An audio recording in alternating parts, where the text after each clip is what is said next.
lying in an intensive care unit bed at 27, monitors charting the failing functions of my organs, I knew my lupus flare-up had taken a critical turn during the night. Through the haze of fever, I overheard the doctor's somber assessment to my parents. The coming hours might be my last.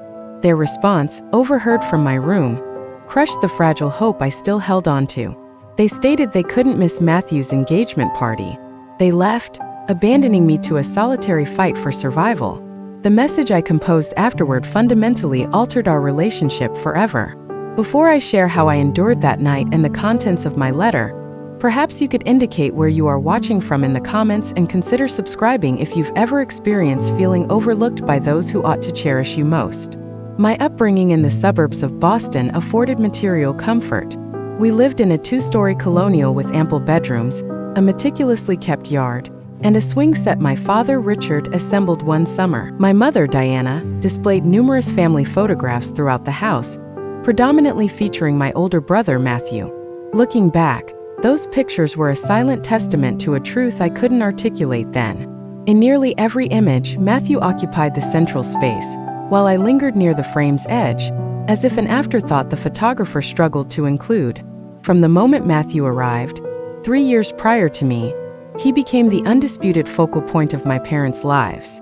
He excelled in every endeavor: team captain, top student, the one destined for success, according to his yearbook. My parents were fixtures at every game, every academic honor ceremony, their faces radiant with pride as they applauded from the sidelines. My feelings weren't rooted in jealousy of Matthew himself. He was simply living his life, succeeding in ways that came naturally.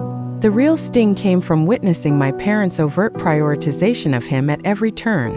When Matthew won his regional baseball tournament at 14, my parents hosted a large backyard celebration complete with balloons and catered food. That same year, when I secured first place in a statewide art competition, my mother simply affixed the certificate to the refrigerator with a magnet, offering a perfunctory, "That's nice, honey," before inquiring if I'd completed my math homework. This pattern persisted through high school. My graduation ceremony coincided with Matthew's baseball tournament 3 states away. I walked across the stage to accept my diploma, searching the audience for faces that weren't present. My grandparents were there, capturing photos and offering flowers, but the 2 reserved seats they'd saved remained empty. That evening, a text message arrived. "Sorry we missed it. Matthew's team reached the finals. So proud of him. We'll celebrate when we're back." Later, when I received a prestigious art scholarship to the Rhode Island School of Design, the news arrived the same week Matthew gained acceptance to Yale. My parents hosted a formal dinner party for Matthew, inviting extended family and neighbors to fete his achievement. My scholarship received a brief mention during dessert, almost as if it were an irrelevant detail. The summer I turned 16, we had planned a family beach vacation, a tradition since I was a child. 2 weeks before our departure, Matthew received an offer for a summer internship at a legal firm. My parents promptly canceled our trip so they could drive him to Connecticut and assist him in finding accommodation. I spent that summer solitary at home, picking up extra shifts at the local coffee shop. At 19, during my sophomore year of college, I began experiencing unsettling symptoms: profound fatigue, aching joints, and unexplained fevers.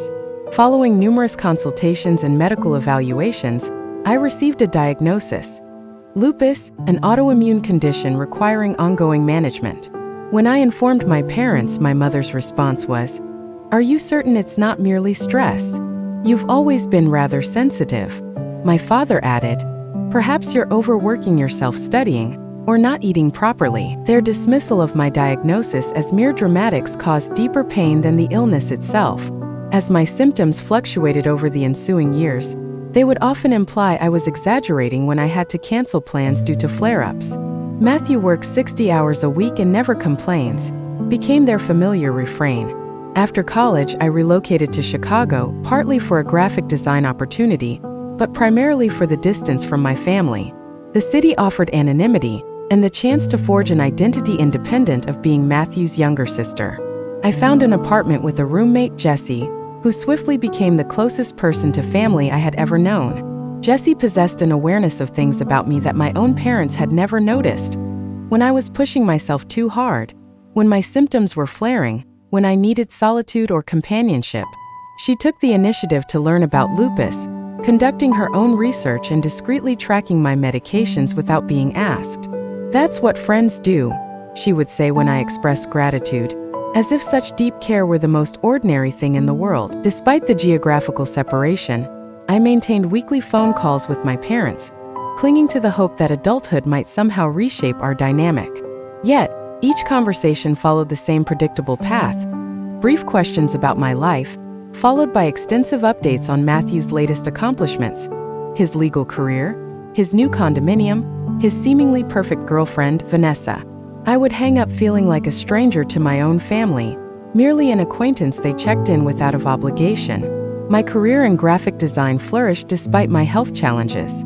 I had recently been promoted to senior designer at my firm after a campaign I led earned an industry award. When I shared the news with my parents, my father offered a cursory, "That's great, honey," before immediately asking if I had heard that Matthew had just won his first major case. The award certificate joined others tucked away in a drawer I seldom opened. Through it all, I persisted in trying. I sent thoughtful birthday gifts, remembered anniversaries, inquired about their lives. I flew home for Christmas and Thanksgiving, sitting at the family table while conversations orbited Matthew's achievements. I showed up, believing that perhaps eventually they might truly see me too. If I achieved enough, cared enough, persisted enough, perhaps I could earn the love that should have been given unconditionally. Looking back now, I understand I was attempting to resolve an issue that wasn't mine to fix. No accomplishment would ever be sufficient because the problem wasn't my inherent worth. It was their evident inability to divide their attention and affection equitably between their children. Yet, grasping this intellectually didn't halt my repeated attempts to claim a rightful place at the center of a family portrait. The morning my life irrevocably changed began like any other Tuesday. I awoke with the familiar joint stiffness signaling a minor lupus flare. Uncomfortable, but manageable. I took my prescribed medications with breakfast and prepared for a day of working from home. By noon, however, a distinct difference emerged. The discomfort had escalated to searing pain, and a fever was steadily climbing. Each breath became a deliberate effort, as if my lungs had forgotten their basic function. I texted my parents. "Having a bad flare-up. Fever 102 and struggling to breathe. Might need to go to hospital." 20 minutes passed before my mother replied. "Take some Tylenol and rest. You'll be fine by morning." My father added, "Remember when Matthew had pneumonia during finals week? He still aced all his exams. Mind over matter, kiddo." As afternoon gave way to evening, my condition deteriorated rapidly. The fever reached 104 degrees, my vision blurred, and the 12 steps to the bathroom felt like an insurmountable journey. I tried calling Jessie, but she was on a business trip in Detroit for the week. The last text I managed to dispatch before my phone slipped from my sweaty grasp was, "Not good. Really sick." It wasn't eloquent, but it was all I could muster as consciousness began to fade. Hours or minutes later, I couldn't discern which. I perceived the distant sound of keys turning in the lock. Jessie's voice called my name, then grew frantic. Her Detroit meeting had concluded unexpectedly early, a twist of fate that likely preserved my life. I felt her cool hand on my burning forehead, heard her gasp, followed by the hurried blur of her calling 911. Her voice seemed distant, as if coming from underwater, as she relayed my symptoms to the dispatcher. "She has lupus. Yes, autoimmune temperature is, oh God, it's 105.3. Barely conscious. Hurry, please hurry." The ambulance ride remains in my memory as fragmented sensory impressions. The wail of sirens, the jolt of the stretcher being loaded, the harsh overhead lights, the oxygen mask against my face, and Jessie's hand tightly gripping mine as she rattled off my medical history to the paramedics. The emergency room was a scene of controlled chaos. Doctors issuing instructions, nurses inserting 4 lines, machines emitting urgent beeping, blood drawn, scans performed, antibiotics rapidly administered through my veins. Words drifted above me. Sepsis, multi-organ involvement, autoimmune crisis. I comprehended enough to be terrified but lacked the strength to vocalize it. Following the initial whirlwind, I was transferred to a standard hospital room. Jessie contacted my parents, her voice taut with barely contained anger as she communicated the gravity of my condition. They arrived the following afternoon, having completed their respective workdays before making the 30-minute drive to the hospital. "You certainly gave us a fright," my mother remarked, settling into the visitor's chair while checking her phone. My father stood at the foot of the bed, hands in his pockets, occasionally glancing at the baseball game displayed on the room's small television. Within minutes, the conversation shifted to Matthew's surprise engagement to Vanessa. The party was scheduled for 3 days hence at an upscale downtown restaurant. My mother scrolled through photos on her phone, showcasing venue images and discussing menu selections while machines monitored my vital signs nearby. "It's poised to be the social event of the season," she enthused. "Everyone significant will be there. The Sullivans, the Hamiltons, all Matthew's law firm partners." My father checked his wristwatch after just half an hour. "We should probably depart, Diana. We have that meeting with the caterer at 6. They departed with casual waves, promising to check in the next day. There were no inquiries about my prognosis, no conversations with my doctors, no apparent comprehension of how close I had come to dying merely hours earlier. Over the subsequent 48 hours, my condition worsened despite aggressive medical intervention. The fever persisted relentlessly, and blood tests indicated declining kidney function. The pain intensified until each breath felt like inhaling jagged glass. Jessie visited daily, bringing my favorite moisturizer, a comforting blanket from home, and genuine concern. She asked questions the doctors couldn't answer, held my hand when the pain peaked, and never once glanced at her phone during her visits. "Your parents inquired," she mentioned during one visit, her expression carefully neutral. "They wanted to know if you would require transportation home from the hospital for Matthew's party." I turned my face toward the wall, unable to articulate a response through the waves of hurt. Linda, my night nurse, noticed the infrequent family visits and adopted a quiet, protective demeanor. She would bring extra servings of Jell-O, adjust my pillows with gentle movements, and talk with me during the long, painful nights when sleep offered no escape. "Your friend Jessie. She's a good soul," Linda observed while checking my 4 lines. "How long have you known her?" 3 years, I managed through parched lips. "Better sister than my biological family," Linda nodded, understanding reflected in her eyes. "Family is measured by who shows up, honey. Some people never grasp that." On my 3rd night in the hospital, my oxygen saturation levels began dropping perilously low. My temperature surged to 106 degrees, and my blood pressure plummeted. Linda immediately summoned the doctor, her movements efficient but her eyes betraying underlying concern. After examining me, Dr. Wilson ordered my immediate transfer to the intensive care unit. As orderlies prepared to move me, I requested Linda contact my parents. Surely, an ICU transfer would finally convey the severity of my condition. Surely now they would come and remain by my side.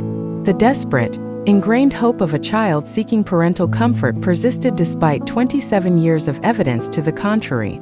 "Of course I'll call them, honey," Linda promised, gently squeezing my hand. "Just try to rest now." The ICU felt quieter than the standard floor, the monitoring more intense. Each patient room was visible from the central nurses' station, and the higher staff-to-patient ratio meant I was rarely physically alone for extended periods. Yet, as machines charted my failing body's struggle for survival, the emotional isolation had never felt more profound.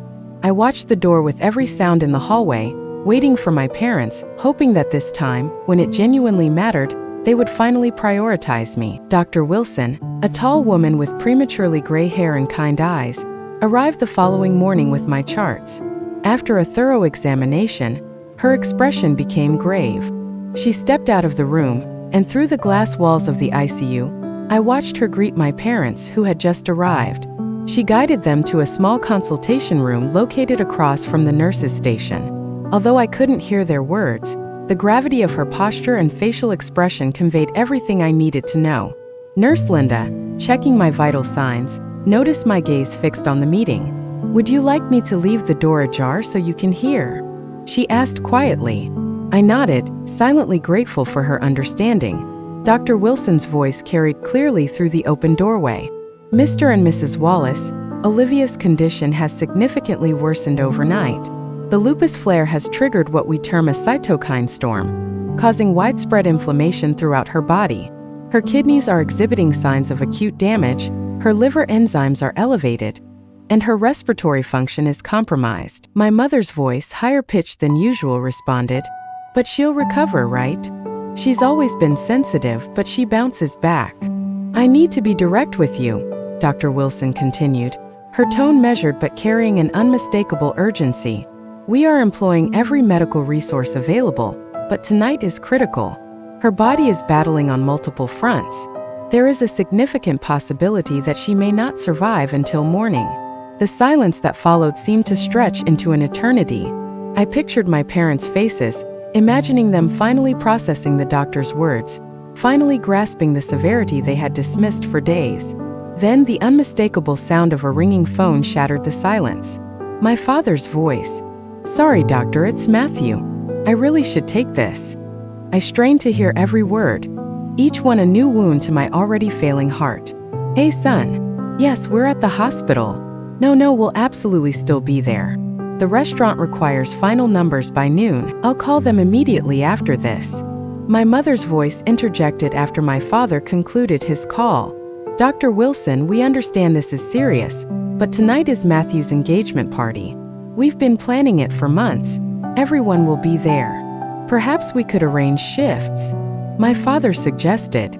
"I could come to the hospital while Diana attends the first half. Then we could switch." "Richard, that simply won't work," my mother countered. "What impression will it make if we aren't both present for the entire event? Matthew is our son too, and this is a truly once-in-a-lifetime celebration."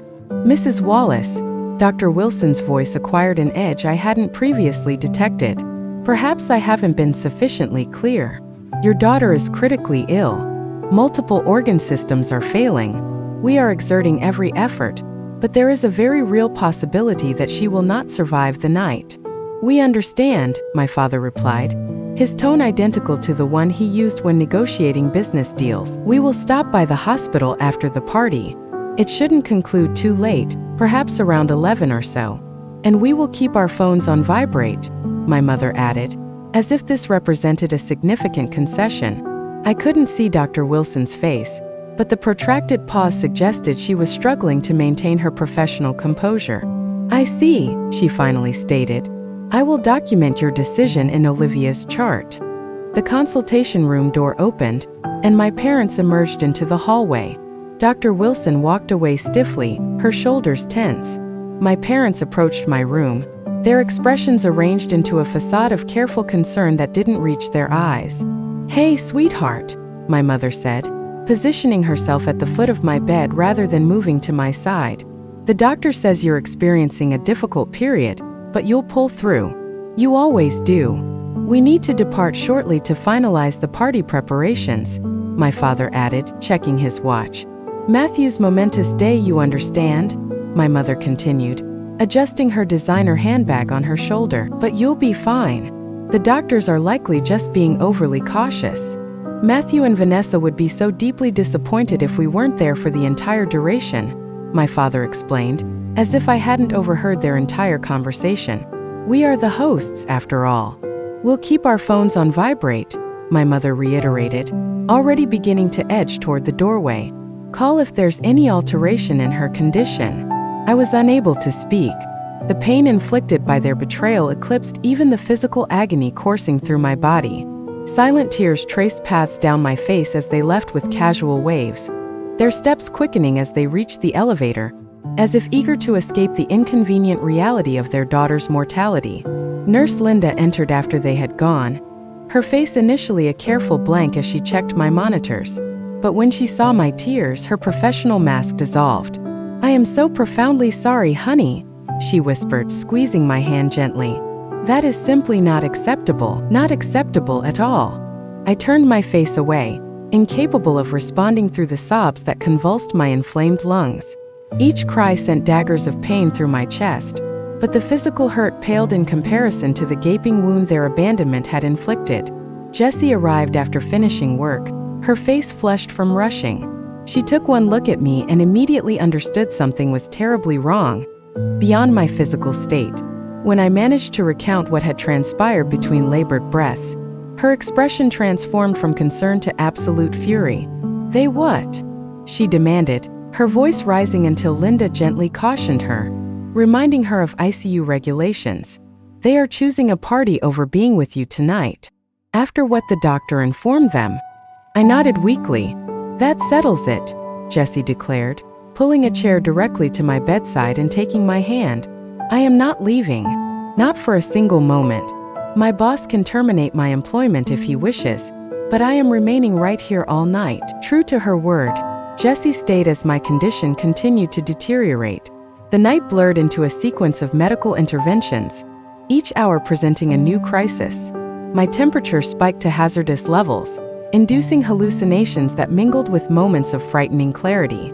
Doctors were summoned repeatedly as my oxygen saturation levels dropped. Medications were adjusted, additional 4 lines inserted, cooling blankets applied and removed as my body cycled between searing fever and chilling shivers. Through it all, Jessie held my hand, wiped my forehead, and fiercely advocated for me when I lacked the capacity to speak for myself. Unlike my parents, she never looked at her phone, never mentioned other obligations, never made me feel as though my crisis was an inconvenience. During a brief moment of lucidity in the pre-dawn hours, surrounded by the urgent beeping of machines and the quiet movements of medical staff working to stabilize yet another crisis, a thought crystallized with perfect clarity. I had spent my entire life relentlessly seeking love and approval from individuals fundamentally incapable of providing it. I had been dying internally long before my organs began to fail, dying from the ceaseless striving for recognition that never arrived, from contorting myself into shapes that might finally make me visible. "Jessie," I whispered during a brief period when we were alone, my voice barely audible above the sounds of the machines. "I'm here," she responded immediately, leaning close. "If I endure this," I managed between labored breaths, "everything changes." She squeezed my hand. "You will. And it will." As dawn broke and sunlight filtered through the ICU windows, something shifted. Not only in my resolve but in my physical state. The fever that had raged for days began to subside. My oxygen levels stabilized. The crushing pain in my chest eased fractionally. The medical team, who had fought tirelessly alongside me throughout the night, noted the improvements with cautious optimism. "She's turning a corner," I heard someone say, their voice carrying the exhaustion of the long battle. "I wouldn't have wagered on it 6 hours ago, but she's fighting back." My final thought before exhaustion claimed me was that I was indeed fighting back, not solely against the disease ravaging my body, but against the ingrained patterns that had ravaged my spirit for 27 years. I awoke to sunlight streaming through the ICU windows and the unfamiliar sensation of slightly diminished pain. Dr. Wilson stood at the foot of my bed, reviewing my charts with an expression of surprise and relief. "You are quite a fighter, Olivia," she remarked when she noticed my eyes were open. "Your lab results indicate improvement across the board. We're not entirely out of the woods yet, but you are moving in the right direction." Jessie was asleep in the visitor's chair, her body contorted uncomfortably, still wearing the clothes from the previous day's work. Her hand remained extended toward the bed, as if she had been holding mine even in her sleep. I reached for my phone on the bedside table, though the movement sent pain shooting through my arm. There were no missed calls, no text messages from my parents inquiring how their critically ill daughter had fared through the night they had chosen to miss. A notification flashed on my screen, a social media alert. Someone had tagged my parents in photographs from Matthew's engagement party. My thumb hovered over the notification, a lifetime of self-destructive curiosity warring with my newfound resolution. Curiosity prevailed. The images loaded slowly on the hospital's weak Wi-Fi connection. My parents raising champagne glasses in a toast, their faces beaming with pride and joy. My mother in her favorite blue cocktail dress, my father in his best suit. More photos followed them laughing with family friends, embracing Matthew and his fiancée Vanessa, cutting an elaborate cake. In every picture, they radiated unrestrained happiness, not a hint of worry for their daughter fighting for her life just 20 minutes away. I set the phone down as Jessie stirred and opened her eyes. "Hey," she said, instantly alert despite her evident exhaustion. "How are you feeling?" "Like I've been struck by a truck," I replied, my voice raspy from the oxygen mask I had worn throughout the night. "But apparently I'm improving." Jessie poured a small cup of water and helped me sip it. "You terrified me completely last night. she admitted. There were a couple of moments when I believed. She trailed off, unable to complete the sentence. But you stayed, I said. Of course I stayed, she replied simply. Where else would I be? The sheer simplicity of her response brought fresh tears to my eyes. Of course she stayed. Just as in my parents' perspective, of course they attended the party. Our priorities reveal our truths. They never called, I stated quietly. Not even once all night. Jesse's expression darkened. I know. I kept checking my phone, hoping they might at least text to check in. I saw the party photos, I confessed. They appeared entirely without a care in the world. Jesse took my hand, carefully mindful of the 4 lines. Liv, can I share something that might be difficult to hear? I nodded. This is not normal, she stated. This is not how a family behaves. I mean, even if they had only attended the party for an hour, just to make an appearance, and then returned, that would still be quite dreadful given what the doctor informed them. But to not even call, to spend the entire night celebrating, while you were battling for your life.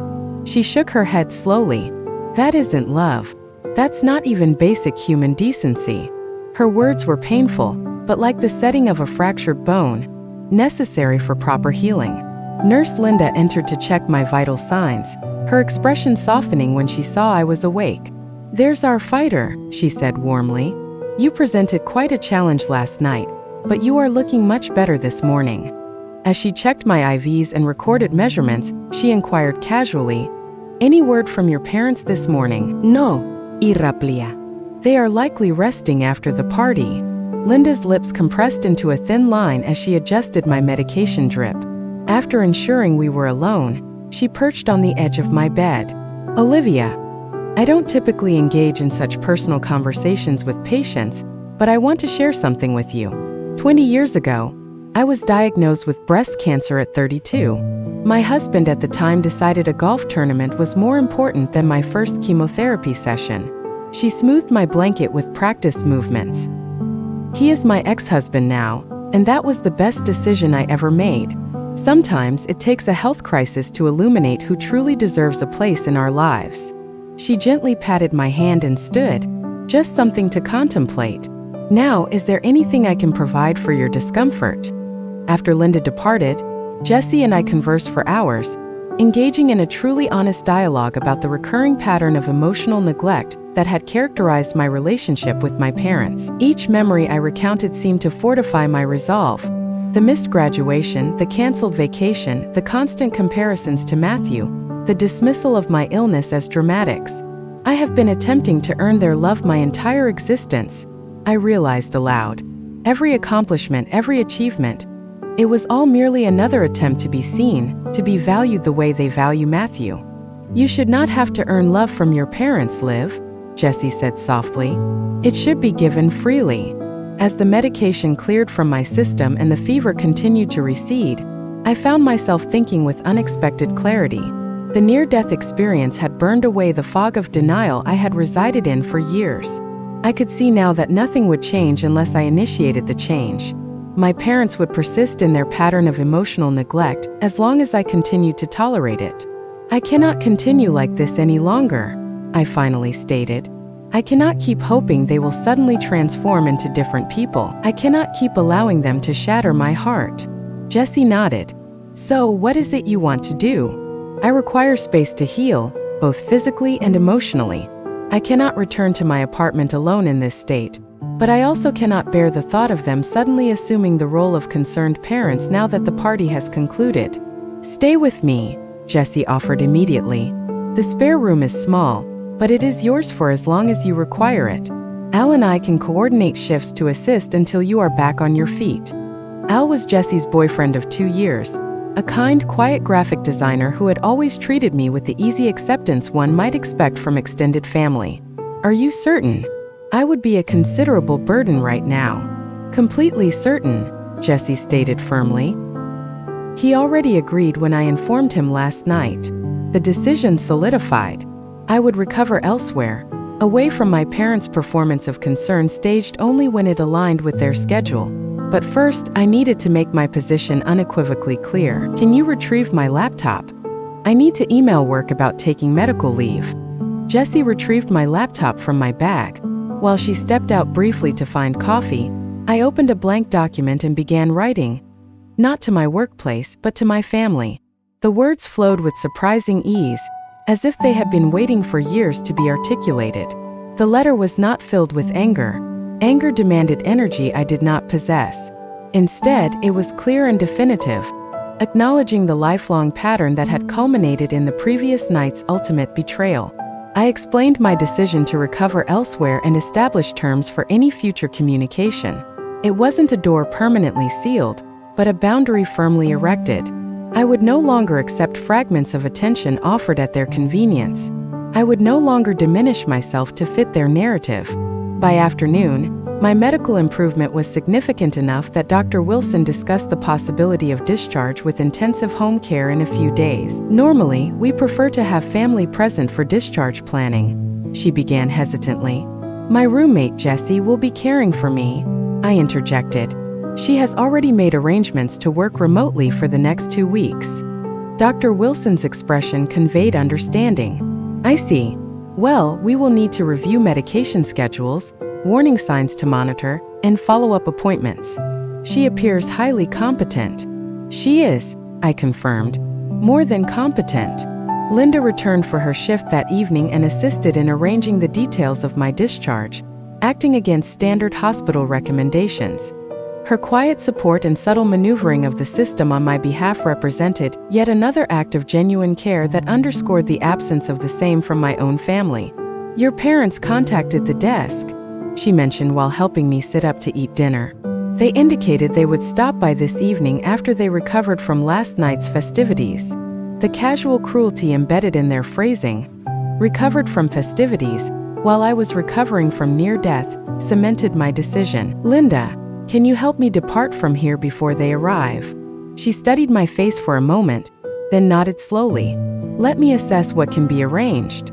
The sun had already set when my parents finally arrived at the hospital, nearly 24 hours after leaving me at what could easily have been my deathbed. My mother carried a small potted plant from the hospital gift shop, the price tag still affixed to its generic blue foil wrapping. My father checked emails on his phone as they walked toward my room. To my surprise, Matthew accompanied them, his expression bored and slightly annoyed, still wearing the dress shirt and slacks from the previous night's celebration. Through the ICU security cameras that Linda had displayed on the nurse's station monitor, I observed their approach from the wheelchair I now occupied. Discharge papers signed, belongings packed, Jessie waiting with her car at the service entrance. They just exited the elevator, Linda reported, her voice carefully professional but her eyes conveying understanding. Ready, she prompted. I nodded, suddenly grateful for the hospital gown and robe that concealed the trembling in my limbs, not from fear, but from the sheer magnitude of the step I was undertaking. On the monitor, I watched my family approach my room. My mother entered first, her practiced smile faltering as she registered the empty, neatly made bed, all personal items gone. My father followed, his brow furrowing in confusion. Matthew lingered in the doorway, scrolling through his phone. There must be some error, I heard my mother say to no one in particular. This was Olivia's room. My father stepped into the hallway, looking for a nurse. Excuse me, has my daughter been relocated to another room? Olivia Wallace. Linda gave my shoulder a gentle squeeze before stepping out from behind the nurse's station to intercept them. I witnessed her transformation from the warm, compassionate woman who had cared for me all night into a model of clinical professionalism. Mr. and Mrs. Wallace, she confirmed, her voice carrying to the security monitor's microphone. Yes, we are looking for our daughter, Olivia, my mother stated. She was in this room yesterday. Miss Wallace requested discharge against medical advice, Linda stated, her tone neutral but her posture rigid. The necessary paperwork was completed approximately 40 minutes ago. Discharge? My mother repeated incredulously. But she was in the ICU. She was critical. That's completely irresponsible. Where is she? My father added, his voice rising. We are her parents. We have a right to know. Miss Wallace is an adult and is entitled to privacy rights under HIPAA, Linda replied smoothly. She left specific instructions regarding the disclosure of her information. However, she did leave something for you. She gestured toward the bedside table where my sealed letter lay. My mother snatched it up, tearing open the envelope with manicured nails. My father leaned over her shoulder to read along. Matthew, finally looking up from his phone, sighed dramatically. "Can we depart now? Vanessa is expecting me for brunch, and I have that tennis match at 2 o'clock. Neither parent responded, their faces altering as they absorbed my words. My mother's complexion, typically meticulously maintained with expensive creams, drained of color. My father's perpetual expression of mild impatience gave way to something I had rarely witnessed: genuine shock, followed by the first flicker of shame. "What does it say?" Matthew demanded, reaching for the letter. My father pulled it away, suddenly protective of the words that exposed their failure. "Not now, Matthew." Linda, who had maintained her professional distance, broke character slightly. "Ms. Wallace experienced multiple code situations last night. We nearly lost her twice." This blunt medical assessment, delivered in Linda's now cool voice, seemed to finally penetrate. My mother swayed slightly, reaching for the empty bed for support. "But she was stable when we left," she whispered, as if this somehow justified their absence. "No, Mrs. Wallace," Linda corrected, years of contained anger toward neglectful families evident in her tone. "She was critical when you left. Dr. Wilson explicitly informed you both that your daughter might not survive the night. You chose to attend a party instead." Matthew's attention was now fully engaged, his phone forgotten in his hand. "Wait. The doctors informed you Olivia might die last night, and you still went to my party?" "It wasn't like that," my father began defensively. "The doctors always exaggerate to protect themselves legally, and Olivia has always been overly dramatic about her health." From behind the nurse's station, I witnessed a nearby medical resident turn away in obvious disgust at my father's words. Linda's professional mask slipped further. "Your daughter suffered respiratory failure at 2 a.m., she stated flatly. "Her friend Jessie signed the consent forms for emergency intervention since you were unreachable. Your phones went directly to voicemail, both of them." The security camera captured my parents' dawning horror as the reality of their actions and their consequences finally registered. My mother began frantically dialing my number, which went directly to voicemail since I had already blocked their numbers.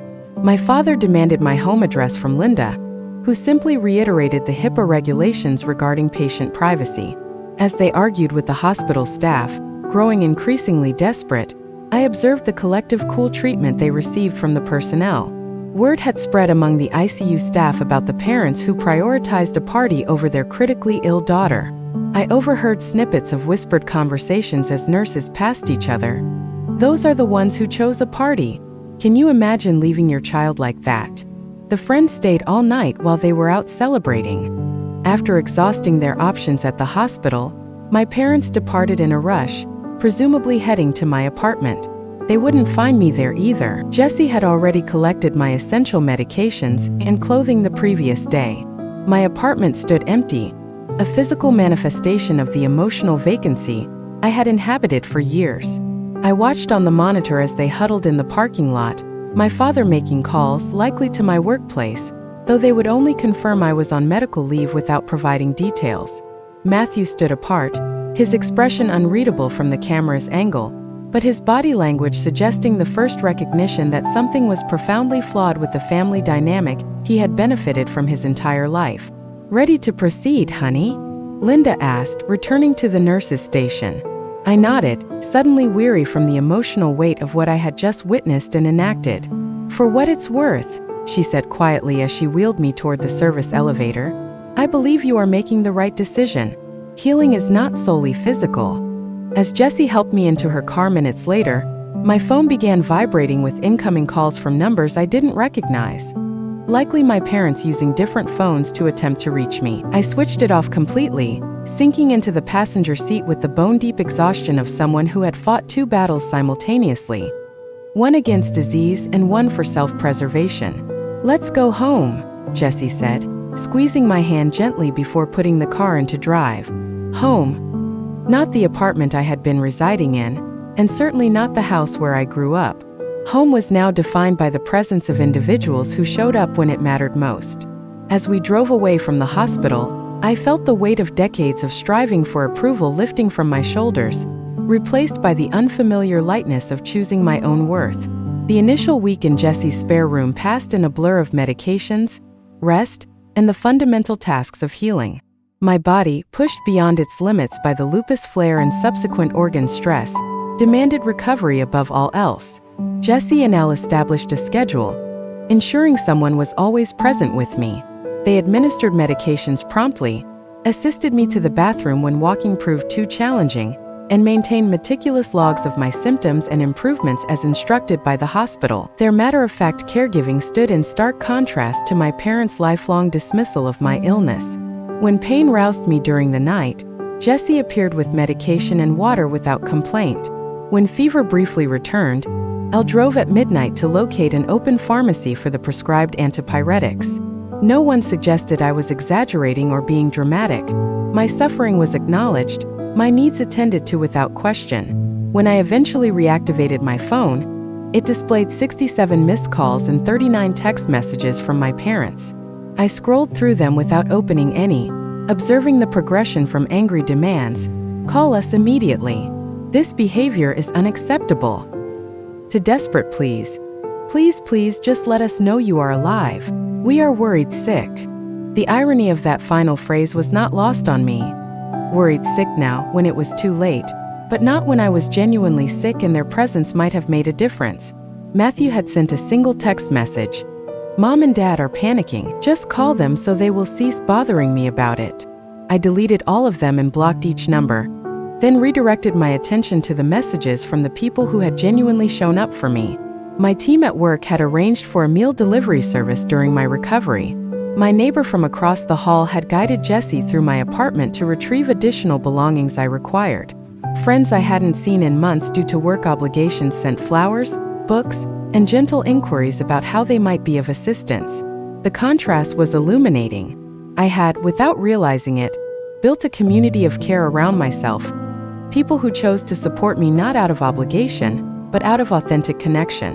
While physically recovering, I began to recognize the value of these chosen relationships in a way I never had while pursuing the approval of family who withheld it. Physical recovery advanced slowly. Weekly nurse visits indicated gradual improvement in my vital signs and blood work, though each step forward sometimes included minor setbacks. A difficult day would follow 3 good ones. Fatigue lingered like an unwelcome house guest. My body required patience, a quality I was only beginning to learn to extend to myself. 3 weeks after leaving the hospital, I commenced therapy sessions via video call, still unable to travel to an office. Dr. Meredith Chun specialized in chronic illness and family trauma, a combination I hadn't realized was common enough to warrant a specialty until I began researching therapists. "Share with me about your family," Dr. Chun prompted in our initial session. For the first time, I recounted the complete history without minimizing or offering justifications. I described the childhood experience of being secondary to Matthew, the pattern of missed events and diminished achievements, the dismissal of my illness as exaggeration, and finally the ICU betrayal that had severed the last thread of connection. "What you are describing," Dr. Chun said thoughtfully, "is a classic golden child/scapegoat dynamic. Your brother was assigned the role of the golden child, the one who could do no wrong, whose achievements were celebrated, whose needs were prioritized. You were assigned the role of the scapegoat, the one whose achievements were minimized, whose needs were secondary, whose very experience of reality was questioned." Hearing this pattern named, knowing it was a common enough phenomenon to have specific terminology, provided unexpected relief. The issue had never been my inherent worth. The roles had been assigned long before I possessed achievements to celebrate or minimize. "The most crucial aspect to grasp," Dr. Chun continued, "is that none of this reflects your actual value. These are roles assigned within a dysfunctional system. Your parents' inability to love you as you deserve speaks volumes about their limitations and reveals nothing about your worthiness." Those words became a mantra in the ensuing weeks, silently repeated when doubt crept in during sleepless nights. As my physical strength gradually returned, I established new boundaries that honored my healing process. I changed my phone number, providing it only to individuals I trusted. I set up email filters that directed my parents' messages to a specific folder I could check when I felt emotionally prepared, rather than having them ambush me in my inbox. I blocked them on social media, removing their access to that digital window into my life. My design firm permitted me to work remotely during my recovery, sending projects I could manage from Jesse's spare room. The familiar creative work provided a sense of normalcy and accomplishment amidst the upheaval of everything else. Each completed project served as a reminder that my value existed independently of my family's recognition. Al, whom I had known primarily as Jesse's boyfriend prior to my hospitalization, revealed himself to be a quiet but unwavering support. He constructed a standing desk that fit perfectly into the corner of the spare room, allowing me to work comfortably without straining my still recovering body. He brought dinner from my favorite Thai restaurant when I felt well enough to enjoy it. His steady presence offered a new model of how men could demonstrate care, not through grand gestures or dramatic pronouncements, but through consistent, thoughtful actions. 6 weeks after the ICU stay, I experienced my first significant health setback, a minor flare-up triggered by overexertion as I attempted to resume normal activities too quickly. The sudden return of fever and joint pain ignited momentary panic, memories of the ICU looming large. But this time, I possessed new emergency contacts in my phone. This time, I understood what early intervention entailed. This time, I did not downplay my symptoms to avoid being labeled dramatic.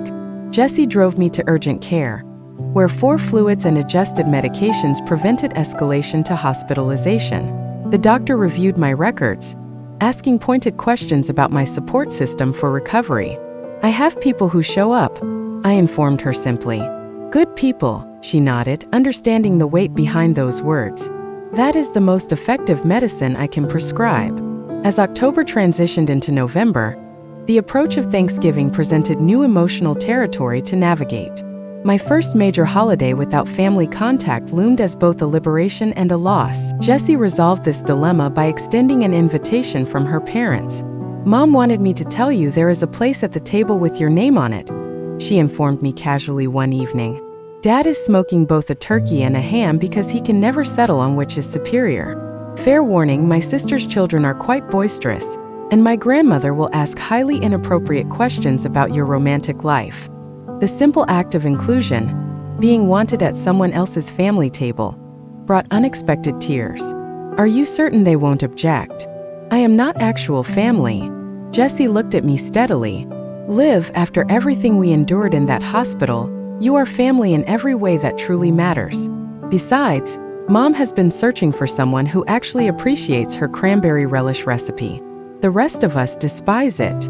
2 months after my discharge, my parents located my workplace and dispatched an emotional email to my company address, the sole account I couldn't filter since I required it for professional communication. The message was lengthy, filled with declarations of love and concern, complaints about my perceived cruelty in severing contact, and demands for reconciliation.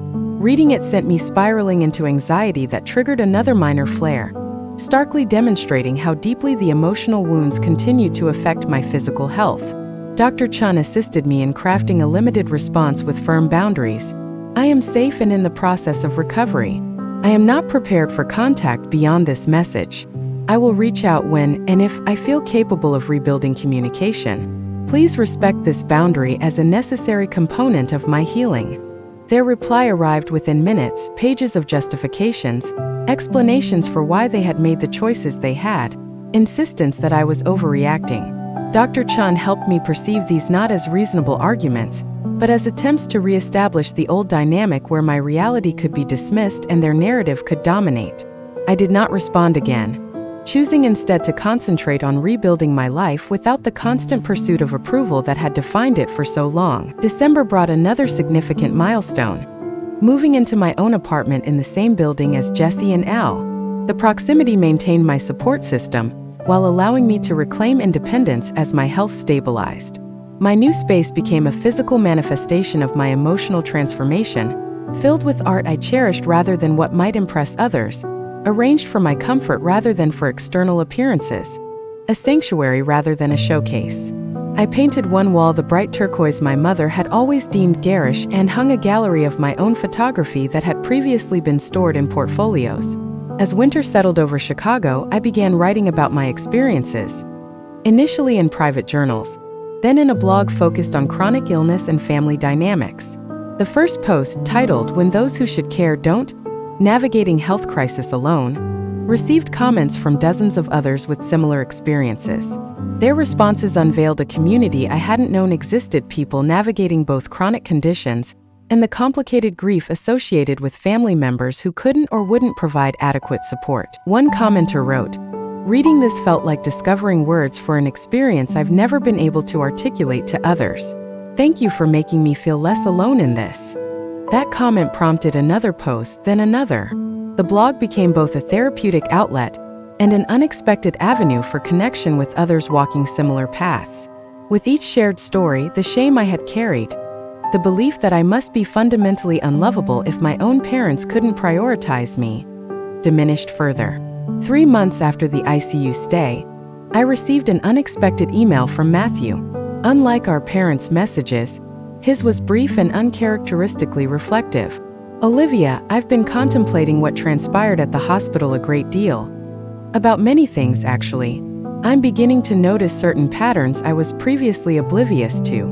Vanessa has pointed out some things that initially made me uncomfortable, but she is likely correct.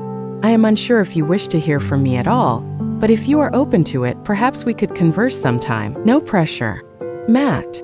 The use of Matt rather than Matthew struck me as significant. Our parents had always insisted on his full name, considering the nickname too ordinary for their golden child. This small act of rebellion hinted at changes I couldn't yet fully assess.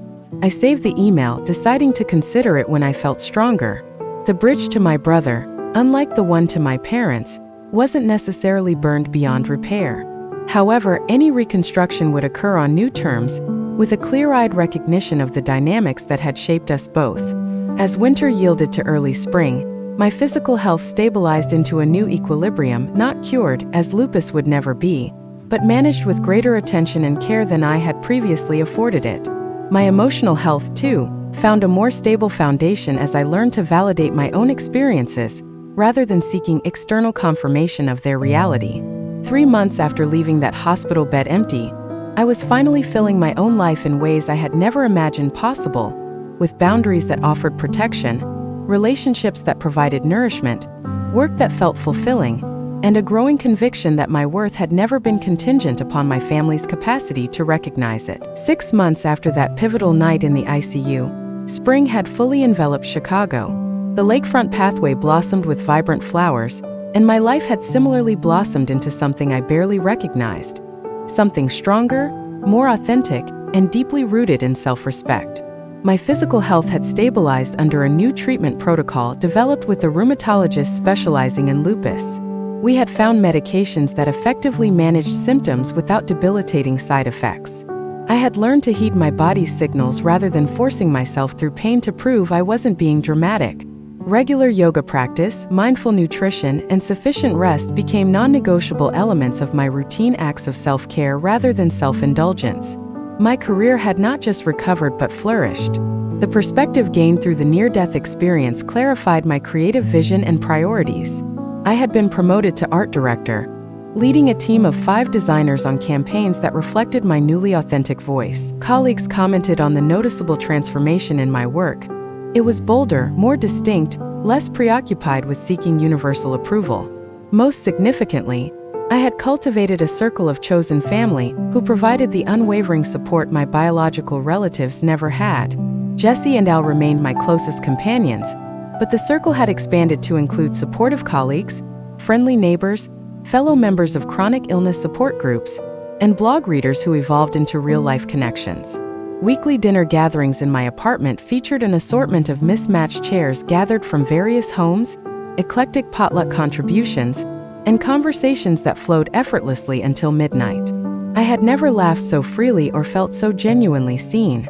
Throughout these months of transformation, my parents had persisted in their attempts at contact, flowers delivered to my workplace, letters sent to my old address and forwarded, even appearing unannounced at my apartment building, though security, pre-briefed on the situation, had denied them access. Each attempt carried the implicit expectation that I would eventually return to the fold, that my period of rebellion would simply run its course. After considerable deliberation and numerous therapy sessions, I finally agreed to meet them at a neutral location. A cafe located 3 blocks from my apartment, with Jesse seated nearby as both a silent witness and a source of support. The meeting necessitated careful preparation, including specific terms I had emailed in advance. The conversation would be strictly limited to 1 hour. Any attempt to minimize my experience would result in the immediate termination of the meeting. No discussion of returning to normal would be permitted, as that previous normal had been profoundly dysfunctional. They arrived precisely on time, both appearing older than I remembered. My mother had lost weight, her designer clothes hanging slightly loosely on her frame. My father's hair showed more gray at the temples. They approached my table tentatively, as if uncertain of the proper protocol for greeting a daughter who had voluntarily removed herself from their lives. "Olivia," my mother said, her voice catching slightly. "You look well." "Thank you," I replied, gesturing toward the chairs opposite me. "Please sit down." The conversation that ensued revealed the mixed capacity for growth that characterizes many human relationships. There were moments that seemed like genuine remorse, my father acknowledging that the ICU incident represented a terrible failure in judgment, and my mother admitting through tears that she had been replaying that night for months, wishing they had made a different choice. Yet, these glimpses of insight frequently reverted to familiar patterns, attempts to minimize. "We did visit the hospital earlier that day." Deflect blame. The doctors didn't make it clear how serious it was, or suggest shared responsibility. "If you had simply told us directly how ill you felt, instead of having Jesse contact us each time." I calmly reiterated my boundary until they redirected the conversation. "I am not here to debate what occurred," I explained. "I am here to determine if we can construct a new relationship with different expectations and boundaries. The old relationship nearly killed me, not solely physically, but emotionally over many years." "We have always loved you," my mother insisted, reaching for my hand across the table. I kept my hands in my lap. "You loved me in the way you were capable of," I responded. "But that love came with conditions that were detrimental to my well-being. I needed to be seen, valued, and prioritized equally to Matthew. That never happened."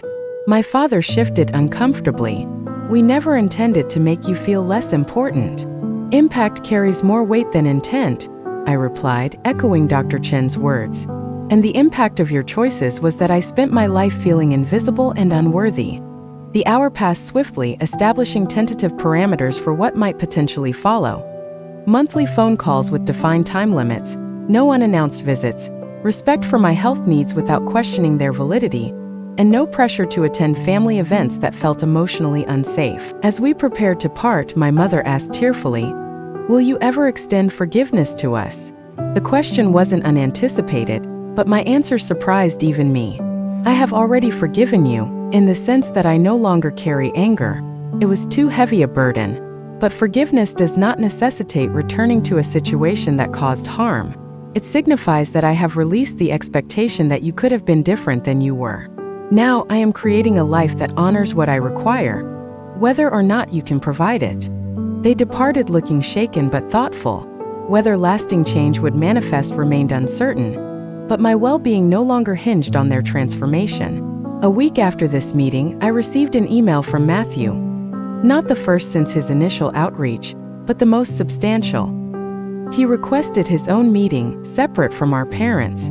"There are aspects of our family dynamic that I am starting to comprehend," he wrote. "Things I was blind to for a significant period." Our meeting at a lakefront park revealed a brother I barely recognized, humbled, reflective, and increasingly cognizant of how the family dynamics had shaped both of us. "Vanessa has been drawing my attention to things since we got married," he explained, watching sailboats drift across the harbor. When I recounted what happened at the hospital, she was appalled. She kept asking questions about our childhood that I couldn't easily answer, such as, "Had Mom and Dad ever missed my events the way they missed yours?" And I realized they never had. Not even once. He described his growing recognition of the unconscious role he had played in the family system. "I didn't invent the golden child dynamic, but I certainly benefited from it and never challenged it. I sincerely apologize, Olivia," I should have seen what was happening to you." His apology, unlike our parents, came without qualifications or expectations. He didn't request immediate closeness or that I abandon my newly established boundaries. Instead, he simply acknowledged the reality I had inhabited and his own complicity within it.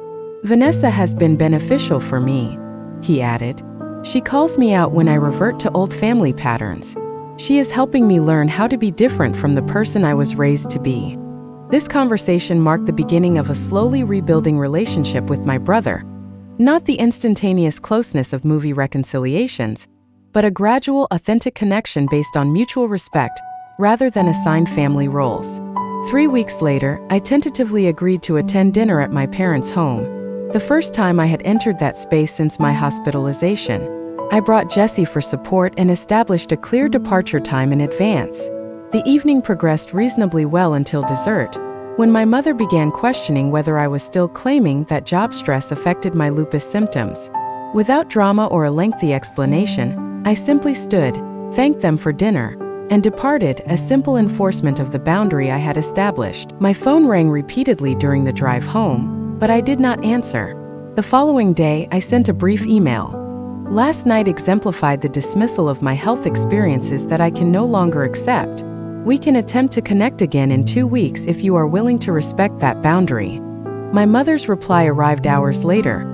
The first acknowledgement of wrongdoing without qualification. "You are correct. I reverted to old habits. I am truly sorry, and we will endeavor to improve next time." It was a small step, but significant in its simplicity and lack of defensiveness. As the 1-year anniversary of my ICU stay approached, I found myself reflecting on how narrowly escaping death had paradoxically propelled me more fully into life. The journey had not been linear. Some days still brought grief for the family relationships I had longed for, anger at the decades spent seeking approval that never arrived, or exhaustion from maintaining boundaries that should never have been necessary. Dr. Chun helped me recognize that healing is not a destination but a continuous process. "Some days will inevitably be more challenging than others," she reminded me. "The objective is not to never experience pain about your family history, but to construct a life rich enough that the pain does not define you." On the precise anniversary of the night my parents prioritized Matthew's party over my hospital bed, I gathered my chosen family in my apartment, not to commemorate illness, but to celebrate rebirth. Jesse had dubbed it my Phoenix Day, marking the moment I had risen from the ashes of both physical crisis and emotional destruction. During the celebration, I excused myself briefly to my bedroom, where I retrieved the letter I had written to my family from that hospital bed a year earlier. Its words captured the raw pain and the resolute determination that had been the turning point.